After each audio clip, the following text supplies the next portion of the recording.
ভাই কোন ভাই? এই যে হ্যাঁ। আপনার কাছে আইলাম একটু কথা নিয়ে।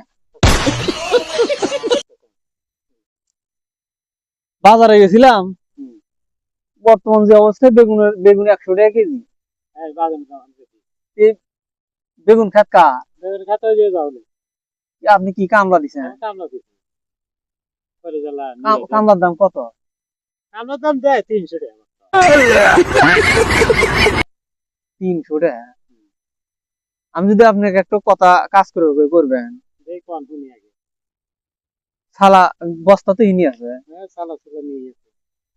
আচ্ছা, 40 টাকা কেজি বেগুন হ্যাঁ। দিমু, হ্যাঁ। 5-10 কেজি বেগুন আমাকে তুলে দিবেন। কথা জমি এলাতে এখন নাই। কথা বলুন আর কিছু বুঝলে মাইকে এরম বাগান দিব। এ কি কয় পাগল? ও দেখছেন না তো? না পারলেও এই হরা দেবো না। না হরা যাবো। আমাকে আমরা টেহা দিব, ব্যাগ দিব, পরে ক্ষেত্রে বাগান আপনি 4-5 কেজি বাগুন টিয়া পেবেন নি কত? না না ভাই।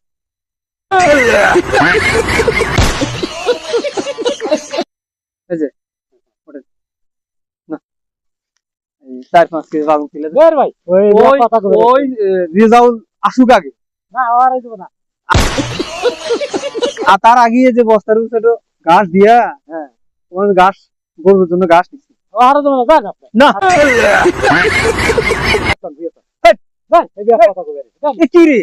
বের পাগল। না আর দেব না। না সে কবু কি?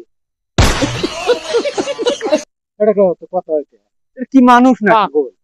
বের বারম তো ভাই বাইলে তো। শোনেন শোনেন, হ্যাঁ কোন।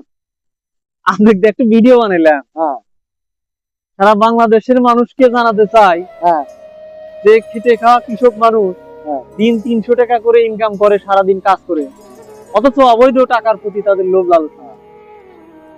এই গরিব কৃষক মানুষদের সবাই দোয়া করবেন, এরা যেন ভালো থাকে। আসসালামু আলাইকুম। ওয়ালাইকুম আসসালাম।